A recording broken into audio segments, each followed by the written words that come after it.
I'd like you to document this. I'd like you to document this because this is like a once in a life. Don't feel like I am hyping you up too much, but this is like a once in a lifetime opportunity for me. So I'd like you to document this. Please permit me, Moguna no vex. I don't get this opportunity all the time. Also document me too, because this is a lifetime opportunity as well. It's great to have you here. First of all, I'd like to find out, Audu, how do you balance your professional life and being the founder of a music record? I mean, we've heard how difficult it is to set up music record labels in Nigeria, and you're also a professional, being a legal practitioner. How are you able to balance, this, what files will say, double life? How are you able to balance this?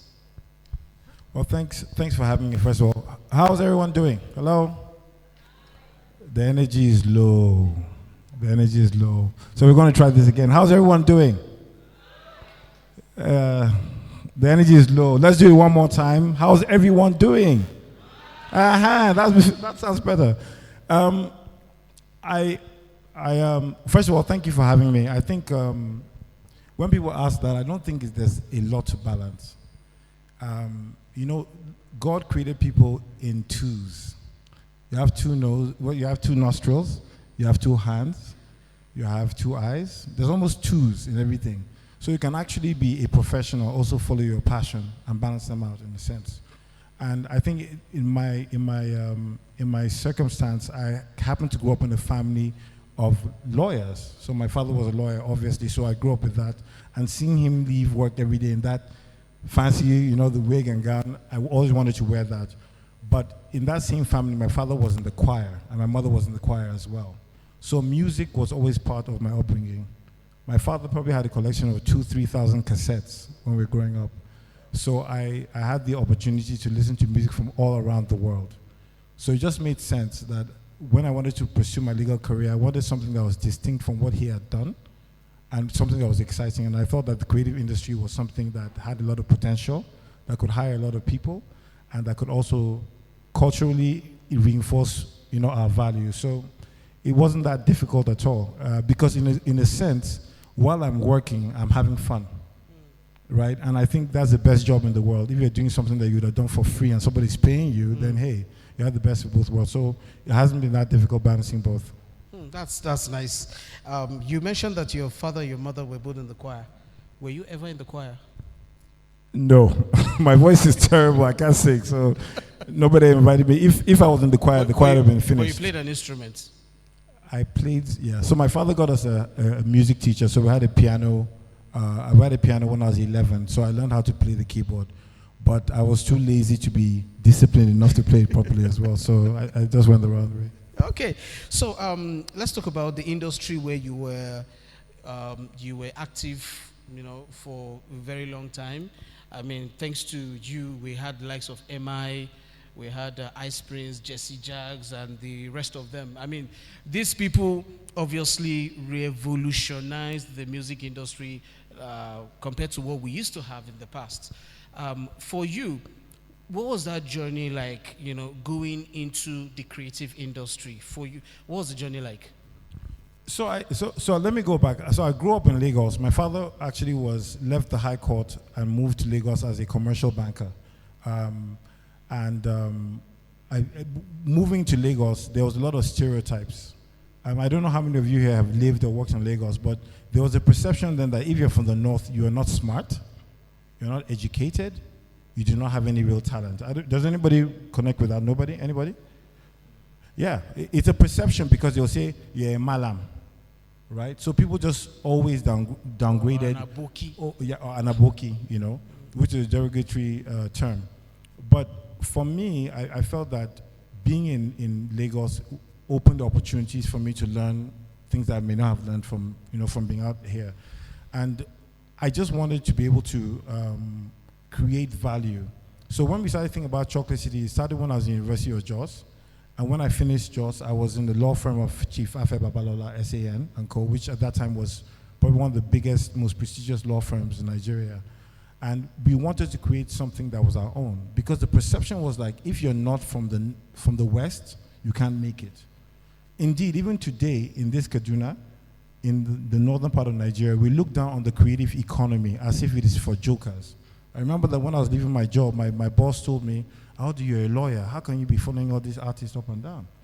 But today, it's people following those artists up and down. The president was in France, and the highlight of that visit was the cultural interaction. In fact, the president of France used to come to the shrine to watch Fela perform. Wow. So when he came the first time to Nigeria 3 years ago, the first place he went to was the shrine to watch Femi Kuti perform. And we happened to manage Femi Kuti.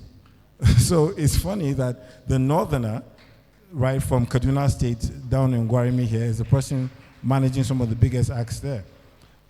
So for me, I think it's sometimes there's certain professions that are elevated, but I don't think that there's any profession that's greater than any other. All professions or all skills are almost the same. It is the level at which you play them that takes you to that level. So today, Nigeria is up front and center of the cultural revolution in music. We're talking about Afro beats and Nollywood. These are $149 million generating industries, right? This is way as back as 2020. It is projected that the creative economy will reach $1.4 billion. Its contribution to Nigeria's economy is about 10 to 12% as we speak. It's only going to get bigger, and Kaduna has been the home for many talented people. From beginning to, look at the lady that sang here, look at these kids that did this. It's natural. But now it's no longer amusement, and that's what I need to emphasize. People look at it as amusement. No, it is value, it's cultural reinforcement, it is economic power, it is social leverage, it is social capital. So I think it's important that we begin to open our minds and look at what this portends for the nation, not just as a tool for cultural reinforcement, but even as an economic empowerment tool. I mean, you literally just blew my mind with those figures. Looking at the projection of how big, the music industry, or creative industry generally, because with the creative industry, we're talking music, we're talking arts, we're talking movies, and fashion, in fact. We're talking Kagoro Day. We're talking Tukam Festival. We're talking about the clothes that you're wearing right now. Yeah. Some of you look amazing with your gold ties or the kaftan. That is the creative industry. So It's a social fabric that knits people together. It's not just the music. Most times we tend to limit everything to music. And a lot of our brothers right here in Kaduna State, they'll tell you that, look, I'm moving to Lagos. I had a lot of people who say, oh, I've moved to Lagos. I want to blow. That's usually the term that is used here. And all of those figures that you have actually mentioned seem to have been concentrated in Lagos, if I'm not mistaken. Let's come up north, come to Kaduna, for example. What would you say has been the biggest challenges to having this industry grow? We've had so many platforms, though, where creatives come together, they meet, they talk, but at the end of the day, it's not yielding any results. So, someone like you who has been there, who has seen it all, what would you say is the biggest challenge affecting the creative industry, especially in Kaduna State? So, I don't think that the creative industry in Kaduna State is not functioning. I think it's just not been captured. There's a difference between creating value and capturing value. Do you guys agree? Yeah. You can create value, but you're not capturing the value. So it is there. We look at the creative industry everywhere, but we don't know that it's actually the creative industry. Yesterday, they had the Kaduna Fashion and Art exhibition in Murtala Square. They had people from Mali, from around Africa, attending this event, right? And this is an event that has happened for the past 4 or 5 years. This is the first time I think that the government is getting involved in that project. Now, when you project how much that is, it has a counterpart in Lagos called the ArtX. It's the same platform, but this is a multi-million-dollar thing that started about 7, 8 years ago. The difference is patronage. The difference is education. The difference is people actually being involved in the process beyond just watching it from a distance. So I think that in Kaduna, and if you look at it, I'm sure you guys can remember Balamila, and these were icons that were being watched everywhere around the world. So it's not like it's a new thing. There's the Mom and Shatters and all these other guys. There's Buzu, there's Fisher, there's all these guys. But what we have to do that is different is that we have to create social platforms that allow them to monetize. And that wasn't available before. The truth is today, anybody can sit down in this room, upload a video on YouTube, and get people to start streaming it and start earning dollars as we speak. So that's what has changed significantly. But the truth too is that where the market is where the market is. Lagos, whether we like it or not, is the epicenter for culture, not just in Nigeria, but around Africa. So it makes sense for you to also have a way to be able to exploit your content. You can do it digitally, but you need to promote it where the market is, and the media is concentrated in Lagos. The money is concentrated in Lagos. The commercial centers are in Lagos. So I would say that whatever you're doing, you promote here, but you also promote in Lagos. That's beautiful.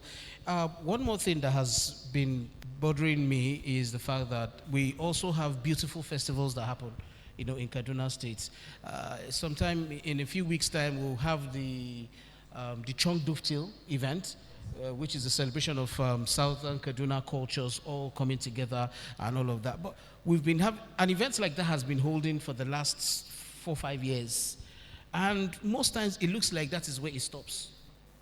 I've encouraged a lot of people, upload your stuff to YouTube. Probably you have more, sponsors that want to come in and then giving you that more global reach and all of that. Would you term, the inability of a lot of organizers, event planners, would you see that there's some sort of laziness on their path that means that sort of stifles the growth of the creative industry in Kaduna and by extension the North?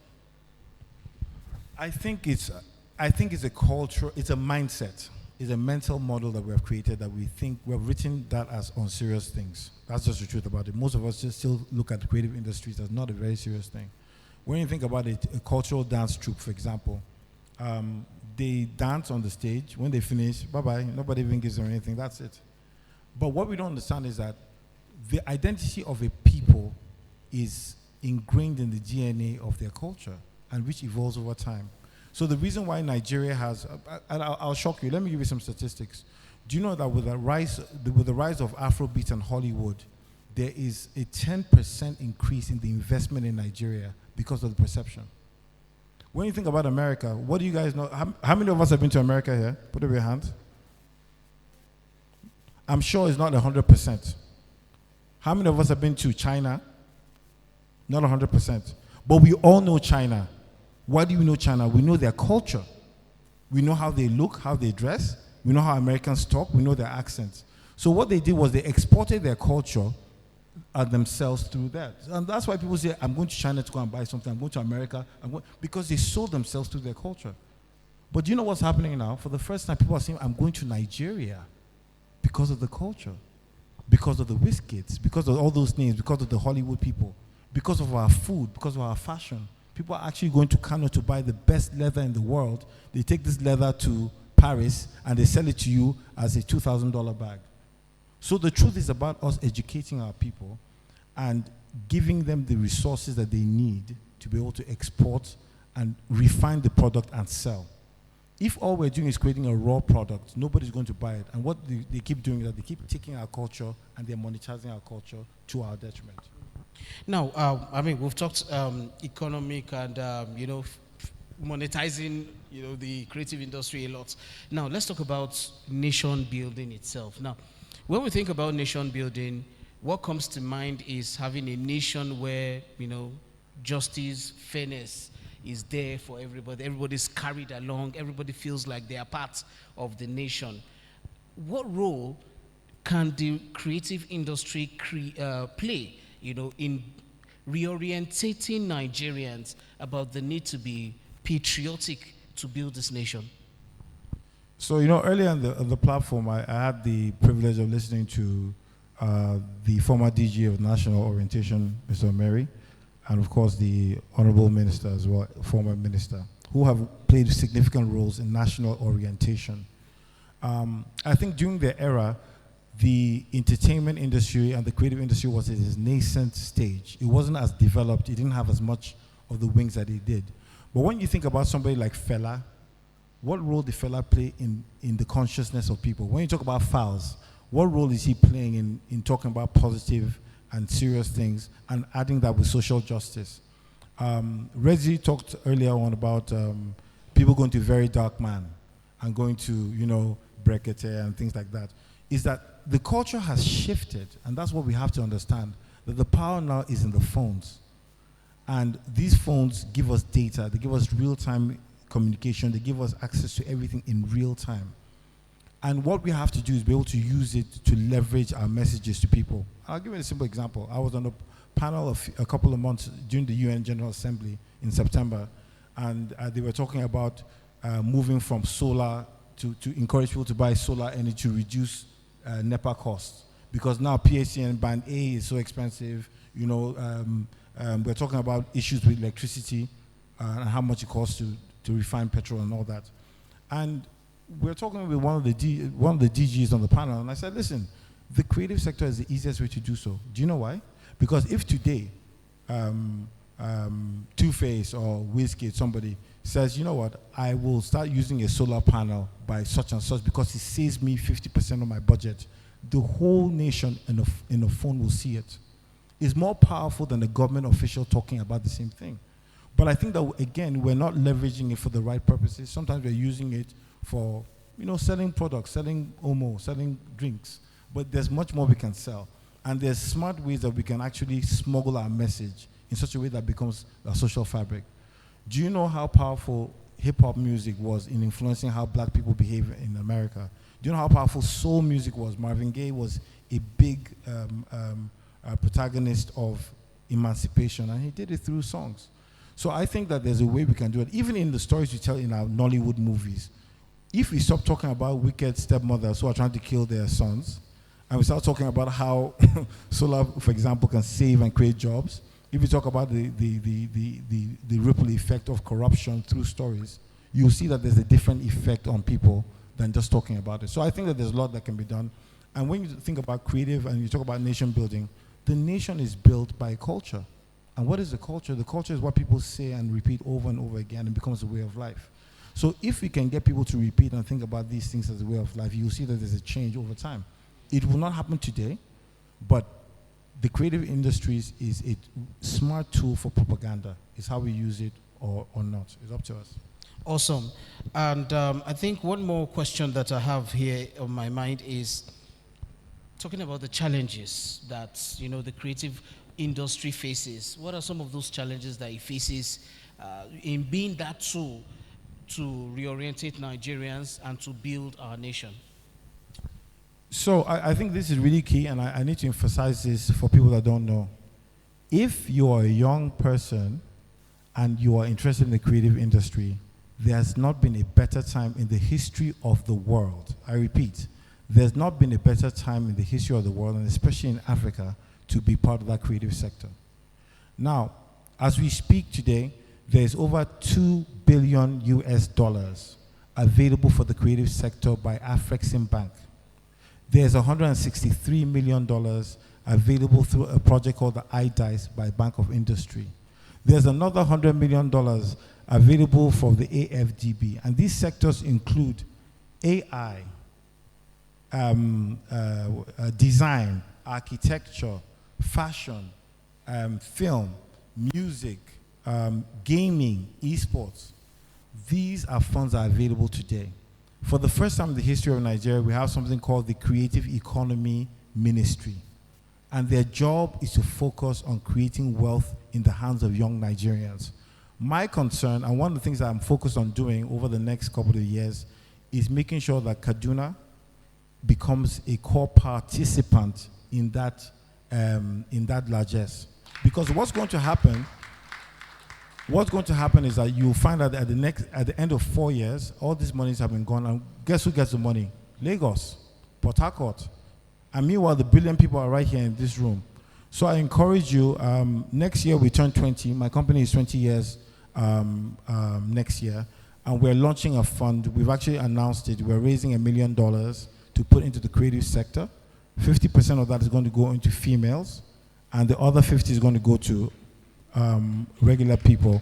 But there's a focus on Kaduna for very obvious reasons. I'm from Kaduna, but also because even when Chocolate City started, we started in Abuja because we wanted to prove that the talent was not necessarily only in one part, but there was something to prove there, and we did. And after 7 or 8 years in business, we said, look, let's fully launch in Lagos and move in because it made more business sense.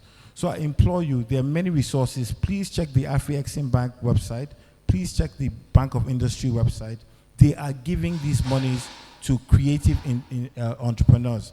And I'm saying that this is money that's not even available for agriculture, people in agriculture, or in any other sector. So please, we're going to be working very closely with the business units and all these other associations to bring this information so we can get into it. So the challenge of money is not there, right? I think the challenge now is how do we organize ourselves to get the money? And so one of the things that we're also going to be working around now is saying, how do we get our people to form partnerships that are strategic enough for you to be able to access the money? So if I'm eligible for $10,000, for example, and you're eligible for $10,000, together we can get $20,000. And we can save costs by reducing how many offices we buy. We can buy one office and split the cost. So there are ways we can actually help to reduce the overheads and create wealth for our people. And I think that's what we should be focused on. Okay, please, let's clap for him. Let's put our hands together for him. Thank you. I mean, something very vital you just mentioned now is the importance of collaboration. And I'm happy that people like DJ Cinch is here. DJ Cinch, you can help us pass that over to our people, and they should understand that collaboration is important. So they really need to collaborate, because we see a lot of individualism, in these parts. Everybody wants to be their own star and all of that. And I'm happy that you have now reiterated that particular message. Before we round up this conversation, I don't know if there is anyone who probably have a question that you would want to pass across to Audu Maikori, who is seated here. Anyone? Any question at all? Okay, there's a question here. Let me walk up to you.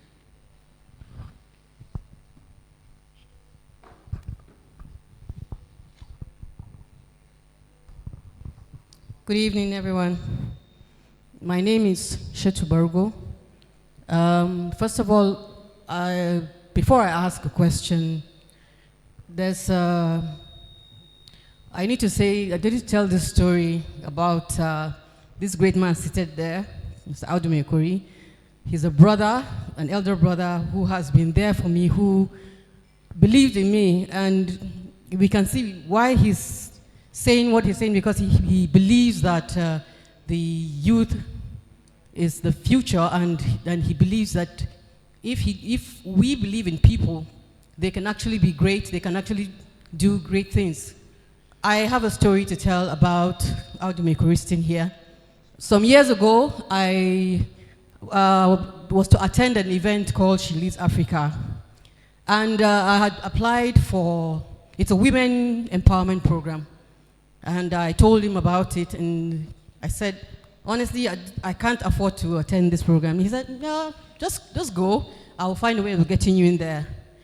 I went there to that occasion, not knowing what to expect, but lo and behold, the former governor was in attendance, and I just saw an opportunity I didn't know what to say, but I just stepped out and said, I'm appreciative of the fact that the governor is giving chance to women. He had some programs for women, and I was excited. And at the end of the day, he and his former chief of staff, who was Hadiza Usman, they said they were impressed with what I said and decided I should get a job, which is the job that I have right now in Nkajis. I've been working for the past 7 years, and I couldn't have gotten that job if I had not gotten to She Leads Africa through my brother Audu.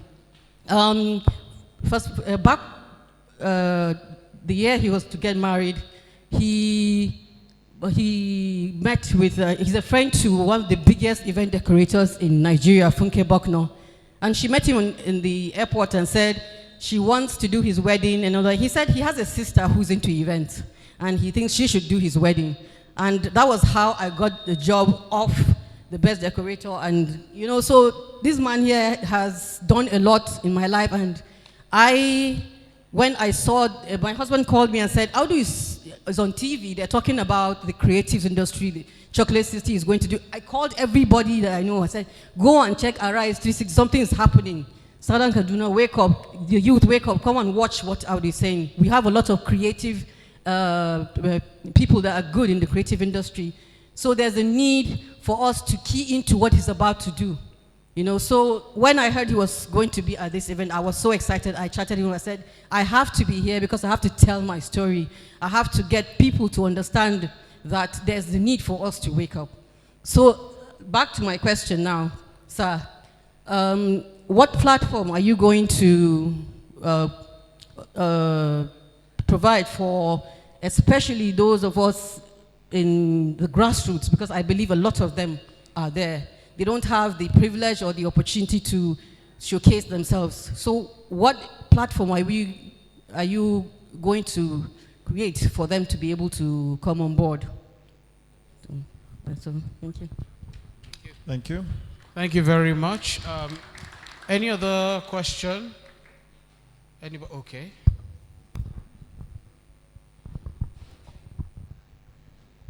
Thank you. My name is Mr. Okutepa. I'm a lawyer. Please, is there possibility for the creative industry to go back to our roots and be showing the value of African culture, not necessarily the value of destruction or the one that tend to show that we are expert in eliminating ourselves, but the value of our kindness, the value of our love, the value that as an African man, I can come to Kaduna, for instance, and be received and fed without anybody suspecting that I'm there to kill. I grew up meeting my father, welcoming strangers on the road, cooking food for them, feeding them, and showing empathy and kindness. It appears to me, and I stand to be corrected, that most of our film now has to do with either a man is wicked and then suddenly a pastor comes and then is repented, and before this advent of religion, we have our African culture. Can you go back to historical creative industry where our people are portrayed as good, not barbaric, not wicked, not witches, not wizard? So I believe that aircraft is witchcraft. You know it, because is there a way we can do it to show that our forefather, for instance, can live here now and appear in Warri without necessarily boarding a plane? And it happens. It happens. And we are missing it. Those are mysteries of creative industries I expect us to begin to promote. And then begin to promote in the youth the culture that public offices or being a public officer put responsibilities on you, not to go there and sit and begin to decide how to share the allocation that is meant for local government and so on and so forth. So this is my charge to you. This is my question to you. And I think you are young. You can do it. Those who know it, like you see our father sitting here, General Liquid. When you go to the village, they will be able to tell you the story he was telling me today, 1960, 1961. By then, it's already, some of us were still in the embryo. That's my charge to you. And I think that that's what this gathering should now do, because we have heard enough of we want to do this. We give 20% affirmation to women, 10% to this one. Sometimes it ends up in theory.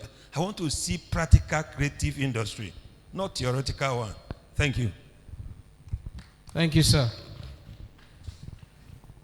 Thank you. Good evening, everyone. So my name is Ayodele Okidele. My question is very similar to what Leonard Sig just asked. I'm a social justice lawyer, and I work with children a lot. And I'm very worried about the kind of music that goes out, especially music. And just recently, you would know that some time ago, Naamali himself affirmed that when he said, music no need permission to enter your spirit. You know, when he said, when Naamali sang, music no need permission to enter your spirit, you know, and some way, this guy is one of the person I believe has promoted decadence a lot. And I wouldn't want to generalize.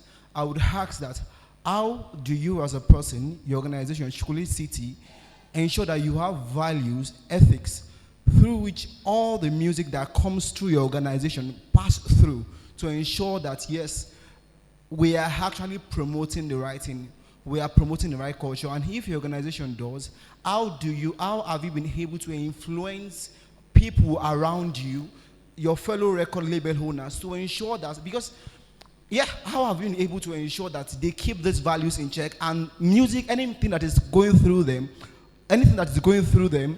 is actually promoting something and not decaying our nation? Thank you. Thank you very much. Okay. I think for us to manage our time, it's probably be the last question we'll take. Sorry. Good evening, everyone. As a CEO of the music organization, which is Chocolate City, and an indigene of Kaduna State, what are you doing about encouraging the creative industry in Kaduna State? Because if you look at it, we have a sizable number of young people in Kaduna State, and their participation in the creative industry is almost non-existent. So as a music mogul, what are you doing to encourage the youths in Kaduna State to increase their participation in the creative industry? Thank you. Thank you so much. Okay, thank you very much. I mentioned Chong Duftil the other time. I forgot to mention SK Fest, right? Southern Kaduna Festival. Okay, so Mr. Audu, I don't know if you were able to get all of the questions. I hope so. But let me start with... I helped you anyway. I was able to jot a few things. You did. So I'll be very quick. I know we've spent so much time here, so I'll be very quick about this. For Sheti's question, what we're doing with this is we're also going to be working locally here, and I said we're going to create almost another kind of fund that helps to educate, break down resources for people in this sector. Lagos is way, way ahead of all of us, and we need to upgrade our information base. So there'll be a detailed structure whereby we're going to have strategic workshops. We're actually planning a creative summit here in Kaduna next year. More likely than not, we're around April, and we're doing that in partnership with the state government, just to increase the information and then also, skills.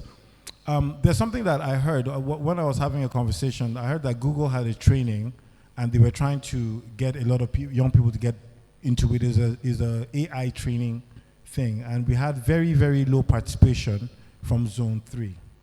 And I think that there's something going on with either the internet connection or access to these facilities. We need to fix that. So these are some of the things we're going to try and fix with the summit. The second question was the gentleman that talked about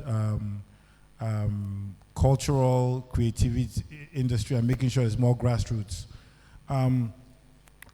I do not think that I can solve every problem. I don't fancy myself. And I see that many people get in trouble because they think they can be the Superman for everything. No. What we have to do is work with people already who are on ground, and that's what we're doing, and saying, what facilities can we give you? And that's what the fund is for. The fund is for entrepreneurs and not for creatives. I'm very clear about that. Let me emphasize, if you're an entrepreneur, meaning that you're going to create multiple products, we're going to support you. If you're an enthusiast and you're passionate about a thing, that fund is not for that purpose, because that is a heavy lift that doesn't make sense. And the reason why is this: if you create another chocolate city that lasts for 20 years, that employs over 1,000 people, that's created how many jobs and created how many stars, I can see the economic impact over time. But if you're just an artist that's creating one thing for yourself, then what happens over time is that you're just doing one thing, and the effect kind of dovetails. So I hope I'm clear about that.